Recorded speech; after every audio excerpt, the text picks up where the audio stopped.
അമൃത് Veni hair elixir presents daily news പ്രഭാത വാർത്തകൾ powered by Pulimoottil silks KSFE. ഈ ആണുങ്ങൾക്ക് മാത്രം എന്താ ഇത്ര അധികം നെറ്റ് കെയറിലും ഹെയർ ലോസ് ഒക്കെ ഉണ്ടാവണേ? ആണുങ്ങളുടെ ഹെയർ ലോസിന്റെ മേജർ റീസൺസ് തന്നെ ഡിഫറെന്റ് ആണ്. സ്കാൽപ്പിലുള്ള 5-alpha റിഡക്ടേസ് എന്ന എൻസൈം നിങ്ങളുടെ ഹോർമോണുമായി ചേർന്ന് ഹെയർ ഫോളിക്കിൾസിനെ ചുരുക്കുന്നു. Amrut Veni hair elixir for men use ചെയ്യൂ. പുരുഷന്മാർക്ക് വേണ്ടി ബയോടെക്നോളജി പ്രകാരം പ്രത്യേകം ഡെവലപ്പ് ചെയ്തത്. നമസ്കാരം, ഞാൻ ഡെയ്സി ബിജു. ഡെയിലി ന്യൂസിന്റെ പ്രഭാത വാർത്തകളിലേക്ക് സ്വാഗതം. ഇന്ന് ഡിസംബർ 13 വെള്ളിയാഴ്ച. സംസ്ഥാനത്തെ ഒന്നാകെ സങ്കടത്തിലാഴ്ത്തി പാലക്കാട് പണിയമ്പാടത്ത് സ്കൂൾ വിദ്യാർത്ഥിനികൾക്കിടയിലേക്ക് നിയന്ത്രണം തെറ്റി സിമന്റ് ലോറി മറിഞ്ഞുണ്ടായ അപകടത്തിൽ 4 വിദ്യാർത്ഥിനികൾക്ക് ദാരുണാന്ത്യം. അത്തിക്കൽ വീട്ടിൽ ഷറഫുദ്ദീൻ സജന ദമ്പതികളുടെ മകൾ ആയിഷ, പിലാത്തൊടി വീട്ടിൽ അബ്ദുൾ റഫീഖ് സജീന ദമ്പതികളുടെ മകൾ റിദ ഫാത്തിമ, അബ്ദുൾ സലീം നബീസ ദമ്പതികളുടെ മകൾ നിദ ഫാത്തിമ, അബ്ദുൾ സലാം ഫരിസ ദമ്പതികളുടെ മകൾ ഇർഫാന ഷെറിൽ എന്നിവരാണ് മരിച്ചത്. ഒരു വിദ്യാർത്ഥിനി അത്ഭുതകരമായി രക്ഷപ്പെട്ടു. പരീക്ഷ കഴിഞ്ഞ് മടങ്ങുകയായിരുന്ന വിദ്യാർത്ഥിനികൾക്കിടയിലേക്കാണ് നിയന്ത്രണം തെറ്റുവന്ന സിമന്റ് ലോറി മറിഞ്ഞു വീണത്. അപകടത്തിൽപ്പെട്ട സിമന്റ് ലോറിയിൽ മറ്റൊരു ലോറി ഇടിക്കുകയായിരുന്നു. ഇതേ തുടർന്ന് സിമന്റ് കയറ്റിയ ലോറിയുടെ നിയന്ത്രണം നഷ്ടമായി മറിയുകയായിരുന്നുവെന്നും RTO പറഞ്ഞു. ഇന്നലെ വൈകിട്ട് 4ഓടെയാണ് അപകടമുണ്ടായത്. കരിമ്പ ഹയർ സെക്കൻഡറി സ്കൂളിലെ വിദ്യാർത്ഥികളാണ് അപകടത്തിൽപ്പെട്ടത്. ചതുരംഗ കളത്തിൽ പുതുചരിത്രമെഴുതി ലോക ചാമ്പ്യനായി Indian grand master Gukesh Dommaraju. നിലവിലെ ലോക ചാമ്പ്യനായ ചൈനയുടെ ഡിങ് ലിറനെ അവസാന ഗെയിമിൽ അട്ടിമറിച്ചാണ് ഗുകേഷ് കിരീടം സ്വന്തമാക്കിയത്. 18 വയസ്സ് മാത്രം പ്രായമുള്ള ഗുകേഷ് ചരിത്രത്തിലെ ഏറ്റവും പ്രായം കുറഞ്ഞ ലോക ചാമ്പ്യനാണ്. 22-ാം വയസ്സിൽ ലോക ചാമ്പ്യനായ ഗാരി കാസ്പറോവിന്റെ റെക്കോർഡാണ് ഗുകേഷ് ഇതോടെ മറികടന്നത്. വിശ്വനാഥൻ ആനന്ദിന് ശേഷം ലോക ചാമ്പ്യൻഷിപ്പ് കിരീടം ഇന്ത്യയിലേക്ക് കൊണ്ടുവന്ന താരമാണ് ഗുകേഷ് ദൊമരാജു. വയനാട് ദുരന്തത്തെ അതിതീവ്ര ദുരന്തമായി പ്രഖ്യാപിക്കാതെയും വയനാടിനായി പ്രത്യേക പ്രഖ്യാപനങ്ങളൊന്നുമില്ലാതെയും ചർച്ച പൂർത്തിയാക്കി ദുരന്ത നിവാരണ നിയമ ഭേദഗതി ബിൽ ലോക്സഭയിൽ പാസാക്കി. പ്രത്യേക പാക്കേജ് സംബന്ധിച്ചോ അതിതീവ്ര ദുരന്ത പ്രഖ്യാപനം സംബന്ധിച്ചോ യാതൊരു സൂചനയും ദുരന്ത നിവാരണ നിയമ ഭേദഗതി ബില്ലിന്മേൽ സംസാരിച്ച ആഭ്യന്തര സഹമന്ത്രി നിത്യാനന്ദ റായ് ലോക്സഭയിൽ നൽകിയില്ല.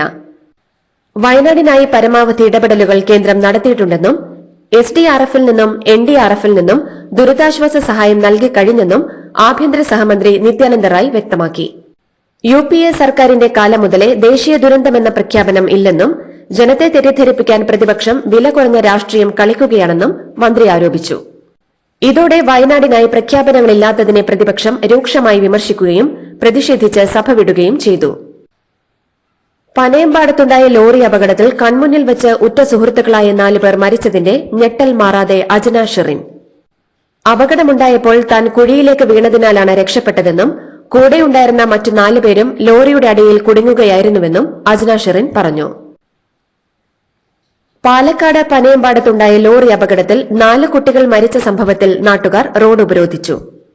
സ്ഥിരം അപകടമുണ്ടാവുന്ന പനയമ്പാടത്താണ് ഇന്നലെയും അപകടം ഉണ്ടായത്. അധികൃതരോട് നിരവധി തവണ പരാതി അറിയിച്ചിട്ടും നടപടി ഉണ്ടാകാത്ത സാഹചര്യത്തിലാണ് നാട്ടുകാർ പ്രതിഷേധിച്ചത്. അശാസ്ത്രീയമായ റോഡ് നിർമ്മാണമാണ് അപകടങ്ങൾക്ക് കാരണമെന്ന് നാട്ടുകാർ ആരോപിച്ചു.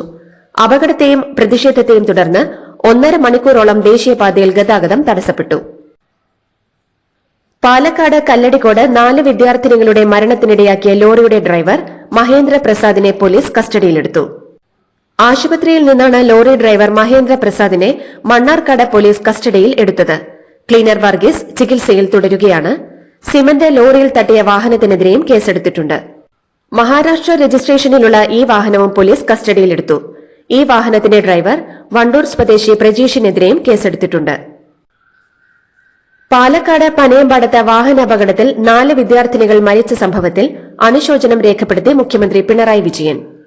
ലോറി പാഞ്ഞുകയറി 4 കുഞ്ഞുങ്ങളുടെ ജീവൻ നഷ്ടപ്പെട്ട സംഭവം ഞെട്ടിക്കുന്നതും ദാരുണവുമാണെന്നും മുഖ്യമന്ത്രി അറിയിച്ചു.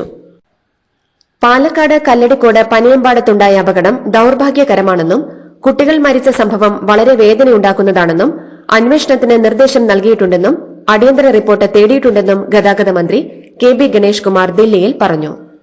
സംഭവത്തിൽ കർശനമായ നടപടിയെടുക്കാൻ നിർദ്ദേശം നൽകിയിട്ടുണ്ടെന്നും മന്ത്രി അറിയിച്ചു.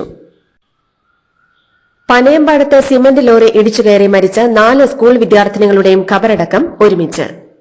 ഇന്ന് രാവിലെ തന്നെ മൃതദേഹങ്ങൾ ആശുപത്രികളിൽ നിന്ന് വീടുകളിൽ എത്തിക്കും. 2 മണിക്കൂർ നേരം ഇവിടെ പൊതുദർശനം ഉണ്ടാകും.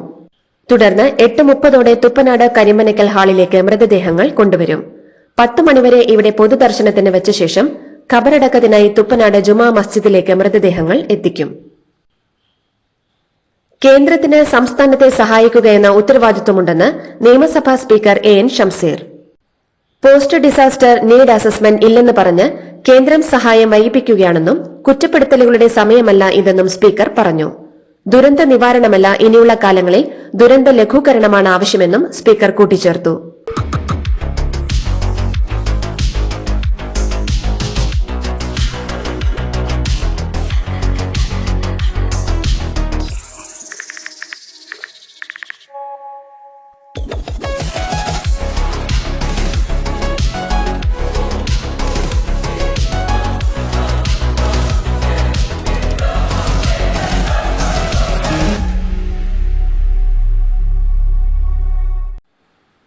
CPM കൊല്ലം ജില്ലാ സമ്മേളനത്തിന്റെ സമാപന സമ്മേളനത്തിൽ കരുനാഗപ്പള്ളിയിലെ വിഭാഗീയതയിൽ മുന്നറിയിപ്പുമായി CPM സംസ്ഥാന സെക്രട്ടറി MV ഗോവിന്ദൻ. നേതാവാണ് എല്ലാത്തിന്റെയും അവസാന വാക്കെന്ന് കരുതരുതെന്നും ജനങ്ങളാണ് അവസാന വാക്കെന്നും തെറ്റായ ഒരു പ്രവണതയും പാർട്ടി വെച്ചുപൊറുപ്പിക്കില്ലെന്നും MV ഗോവിന്ദൻ സമാപന സമ്മേളനത്തിൽ പറഞ്ഞു.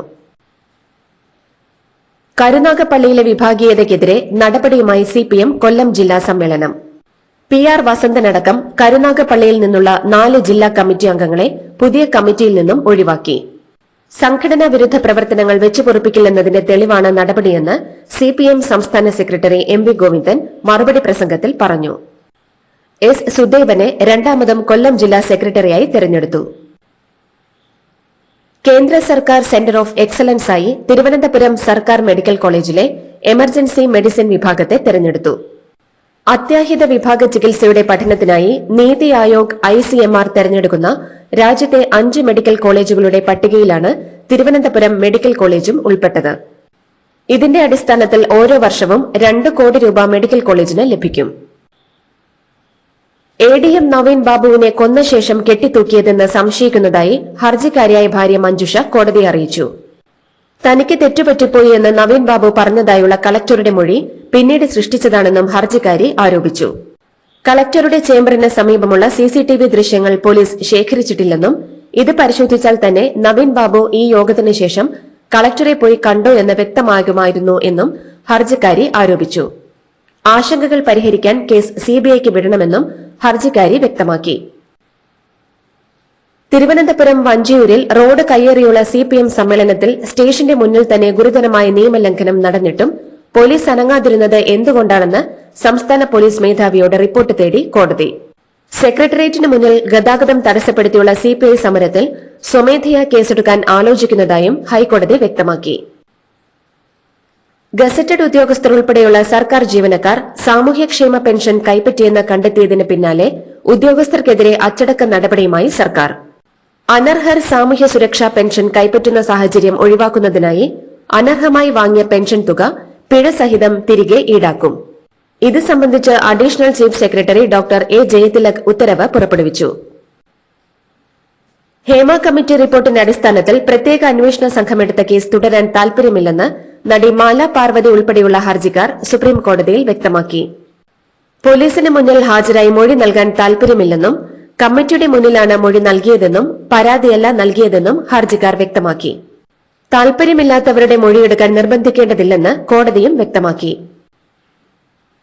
നടിയെ ആക്രമിച്ച കേസിൽ കോടതിയെ ലക്ഷ്യ ഹർജിയിൽ മുൻ DGP R ശ്രീലേഖയ്ക്ക് വിചാരണ കോടതി നോട്ടീസ് അയച്ചു. പ്രതിയായ ദിലീപിനെതിരെ തെളിവില്ലെന്ന് പറഞ്ഞത് കോടതിയെ ലക്ഷ്യമാണെന്ന ആക്രമിക്കപ്പെട്ട നടിയുടെ പരാതിയുടെ അടിസ്ഥാനത്തിലാണ് നോട്ടീസ് ലഭിച്ചിരിക്കുന്നത്. അതേസമയം തുറന്ന കോടതിയിൽ അന്തിമവാദം നടത്തണമെന്ന നടിയുടെ ഹർജി നാളെ പരിഗണിക്കാനായി മാറ്റി. വയനാടുണ്ടായ ഉരുൾപൊട്ടൽ ദുരന്തവുമായി ബന്ധപ്പെട്ട് കൂടുതൽ സഹായം കിട്ടാൻ കേരളത്തിന് അർഹതയുണ്ടെന്ന് കേന്ദ്ര സർക്കാരിനെ ബോധ്യപ്പെടുത്തണമെന്ന് സംസ്ഥാന സർക്കാരിനോട് ഹൈക്കോടതി അറിയിച്ചു. ഇതിനായി കേന്ദ്ര സംസ്ഥാന സർക്കാരുകൾക്കിടയിൽ മധ്യസ്ഥതയ്ക്ക് തയ്യാറാണെന്നും ഡിവിഷൻ ബെഞ്ച് അറിയിച്ചു. വയനാട് പുനരധിവാസത്തിന് 2300 കോടിയോളം രൂപയുടെ കേന്ദ്ര പാക്കേജ് വേണമെന്ന് ആവശ്യപ്പെടുന്നതിനിടെയാണ് ഹൈക്കോടതിയിൽ സംസ്ഥാന സർക്കാർ കണക്കുകൾ ഹാജരാക്കിയത്. കൊട്ടാരക്കര താലൂക്ക് ആശുപത്രിയിൽ ഹൌസ് സർജനായിരുന്ന ഡോക്ടർ വന്ദന ദാസിനെ കൊലപ്പെടുത്തിയ കേസിൽ പ്രതി സന്ദീപിന് ജാമ്യം നൽകരുതെന്ന് സംസ്ഥാന സർക്കാർ സുപ്രീം കോടതിയിൽ. സന്ദീപ് പുറത്തിറങ്ങുന്നത് സമൂഹത്തിന് ഭീഷണിയാണെന്ന് സർക്കാർ സുപ്രീം കോടതിയെ അറിയിച്ചു. തിരുവനന്തപുരത്ത് നിന്ന് ഗുജറാത്തിലെ അഹമ്മദാബാദിലേക്ക് പുതിയ വിമാന സർവീസ് തുടങ്ങി. ഇൻഡിഗോ എയർലൈൻസ് നടത്തുന്ന സർവീസ് തുടക്കത്തിൽ ആഴ്ചയിൽ 4 ദിവസമായിരിക്കുമെന്നാണ് അധികൃതർ അറിയിച്ചിരിക്കുന്നത്. മോൾക്ക് ബർത്ത്ഡേ ഗിഫ്റ്റ് വാങ്ങണ്ടേ? ഷോപ്പിൽ കൊണ്ടുപോയി ഇഷ്ടമുള്ളത് വാങ്ങിക്കൊടുക്കാം. അപ്പൊ ഏട്ടൻ വരുന്നുണ്ടോ? ഗിഫ്റ്റ് കാർഡ് വരും. അതെ, ഓരോ ചിട്ടിയിലും ഒരാൾക്ക് 5000 രൂപയുടെ ഗിഫ്റ്റ് കാർഡ് സമ്മാനം. മെഗാ സമ്മാനമാണെങ്കിലോ പുതുപുത്തൻ ബെൻസ് കാർ. 2ാം സമ്മാനം ഇന്നോവ ക്രിസ്റ്റ, അതും 17 ഇത്തവണ സമ്മാനങ്ങളുടെ നക്ഷത്ര തിളക്കവുമായി KSFE ഗാലക്സി ചിട്ടികൾ. 18 വർഷമായി റിയാദിലെ ജയിലിൽ കഴിയുന്ന കോഴിക്കോട് ഫറൂഖ് കോടമ്പുഴ സ്വദേശി മച്ചുലകത്ത് അബ്ദുൾ റഹീമിന്റെ മോചനത്തിനായി ഇന്നലെ ഉച്ചയ്ക്ക് 12:30 റിയാദ് ക്രിമിനൽ കോടതിയിൽ ചേരാൻ നിശ്ചയിച്ച സിറ്റിംഗ് സാങ്കേതിക കാരണങ്ങളാൽ മാറ്റിവെച്ചു. ഇന്നലത്തെ എല്ലാ കേസുകളുടെയും സിറ്റിംഗ് തീയതി മാറ്റിയിട്ടുണ്ട്. അടുത്ത ദിവസം തന്നെ മറ്റൊരു തീയതി പ്രതീക്ഷിക്കുന്നതായും ഭാരവാഹികൾ പറഞ്ഞു. തമിഴ്നാട് ഡിണ്ടിഗലിൽ സ്വകാര്യ ആശുപത്രിയിൽ തീപിടുത്തമുണ്ടായതിനെ തുടർന്ന് 7 പേർക്ക് ദാരുണാന്ത്യം. മരിച്ചവരിൽ 6 പേർ ലിഫ്റ്റിൽ കുടുങ്ങിയവരായിരുന്നു. 20ഓളം പേർക്ക് പരിക്കേറ്റു. ഇന്നലെ രാത്രി 9 മണിയോടെയാണ് തീപിടുത്തമുണ്ടായത്. 4 നില കെട്ടിടത്തിന്റെ പല ഭാഗങ്ങളിലേക്കും തീ വ്യാപിച്ചിരുന്നു. 100-ലധികം പേരാണ് ആശുപത്രിയിൽ ചികിത്സയിലുണ്ടായിരുന്നത്. മുസ്ലിം പള്ളികളിൽ സർവേ ആവശ്യപ്പെട്ടുള്ള ഹർജികളിലെ തുടർ നടപടികൾ സുപ്രീം കോടതി സ്റ്റേ ചെയ്തു. സർവേകൾ ആവശ്യപ്പെട്ടുള്ള ഹർജികളിൽ അന്തിമ ഉത്തരവോ ഇടക്കാല ഉത്തരവുകളോ പുറപ്പെടുവിക്കരുത് എന്ന് കീഴ്ക്കോടതികൾക്ക് നിർദ്ദേശവും നൽകി. ആരാധനാലയങ്ങളിൽ സർവേ ആവശ്യപ്പെട്ടുള്ള പുതിയ സ്യൂട്ട് ഹർജികൾ സ്വീകരിക്കരുതെന്നും സുപ്രീം കോടതി നിർദ്ദേശിച്ചു. ചീഫ് ജസ്റ്റിസ് സഞ്ജീവ് ഖന്ന, ജസ്റ്റിസുമാരായ സഞ്ജയ് കുമാർ, കെ വിശ്വനാഥൻ എന്നിവരടങ്ങിയ ബെഞ്ചിന്റേതാണ് ഉത്തരവ്. ഛത്തീസ്ഗഡിൽ മാവോയിസ്റ്റുകളും സുരക്ഷാ സേനയും തമ്മിൽ ഏറ്റുമുട്ടൽ. നാരായൺപൂർ, ദന്തേവാഡ ജില്ലകളുടെ അതിർത്തിയിലുള്ള അബുജ്മർ പട്ടണത്തോട് ചേർന്ന വനമേഖലയിലാണ് ഏറ്റുമുട്ടൽ ഉണ്ടായത്. സുരക്ഷാ സേനയും മാവോയിസ്റ്റുകളും തമ്മിൽ വലിയ രീതിയിലുള്ള ഏറ്റുമുട്ടൽ നടന്നതായാണ് പോലീസ് അറിയിച്ചിരിക്കുന്നത്. രാജ്യത്ത് റോഡ് അപകടങ്ങൾ വർദ്ധിച്ചതായും ജനങ്ങളുടെ സ്വഭാവത്തിൽ മാറ്റങ്ങൾ വരേണ്ടതുണ്ടെന്നും കേന്ദ്ര റോഡ് ഗതാഗത ഹൈവേ വകുപ്പ് മന്ത്രി നിതിൻ ഗഡ്കരി. റോഡ് അപകടങ്ങളെക്കുറിച്ച് ചർച്ച നടക്കുന്ന അന്താരാഷ്ട്ര സമ്മേളനങ്ങളിൽ പങ്കെടുക്കാൻ പോകുമ്പോൾ താൻ മുഖം മറയ്ക്കാൻ ശ്രമിക്കുകയാണെന്നും അദ്ദേഹം തുറന്നടിച്ചു. ചോദ്യോത്തരവേളയിൽ അനുബന്ധ ചോദ്യത്തിന് മറുപടി പറയുകയായിരുന്നു മന്ത്രി. ലോക ചെസ് കിരീടം നേടിയ ഇന്ത്യയുടെ അഭിമാന താരം ഗുകേഷ് ദൊമ്മരാജുവിന് അഭിനന്ദന പ്രവാഹം. സമാനതകളില്ലാത്ത കഴിവിന്റെയും കഠിനാധ്വാനത്തിന്റെയും നിശ്ചയദാർഢ്യത്തിന്റെയും ഫലമാണ് ഗുകേഷിന്റെ വിജയമെന്ന് പ്രധാനമന്ത്രി നരേന്ദ്രമോദി അഭിനന്ദിച്ചു. ഇന്ത്യയ്ക്ക് അഭിമാനകരമായ നേട്ടമാണ് ഗുകേഷ് നൽകിയതെന്നും അദ്ദേഹത്തിന്റെ വിജയത്തിലൂടെ ചെസ്സിന്റെ ശക്തി കേന്ദ്രം ഇന്ത്യയാണെന്ന് ഉറപ്പിച്ചിരിക്കുന്നതായും രാഷ്ട്രപതി ദ്രൌപദി മുർമു വ്യക്തമാക്കി. വെറും 18ാം വയസ്സിൽ ലോക ചെസ് ചാമ്പ്യനാകുന്നത് അത്ഭുതകരമായ നേട്ടമെന്നാണ് ലോക്സഭാ പ്രതിപക്ഷ നേതാവ് രാഹുൽ ഗാന്ധി എക്സിൽ കുറിച്ചത്. ചെസ്സിനും ഇന്ത്യയ്ക്കും അഭിമാന നിമിഷം എന്ന് ട്വീറ്റ് ചെയ്ത മുൻ ലോക ചെസ് ചാമ്പ്യൻ വിശ്വനാഥൻ ആനന്ദ് തന്നെ സംബന്ധിച്ചിടത്തോളം വ്യക്തിപരമായ അഭിമാന നിമിഷമാണിതെന്നും കുറിച്ചു.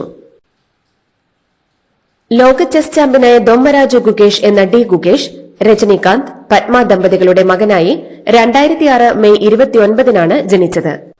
പിതാവ് രജനീകാന്ത് ENT സർജനും അമ്മ ഡോക്ടർ പത്മ മൈക്രോബയോളജിസ്റ്റുമാണ്. തെലുങ്കു കുടുംബത്തിൽ ജനിച്ച ഗുകേഷ് 7ാം വയസ്സിലാണ് ചെസ് കളിച്ച് തുടങ്ങിയത്. ഇതോടുകൂടി ഡെയിലി ന്യൂസിന്റെ ഇന്നത്തെ പ്രഭാത വാർത്തകൾ സമാപിക്കുന്നു. ഡെയിലി ന്യൂസിന് വേണ്ടി വാർത്തകൾ വായിച്ചത് ഡെയ്സി ബിജു. ഡെയിലി ന്യൂസ് ലൈവ്.in വാർത്തകൾ വിരൽ തുമ്പിൽ.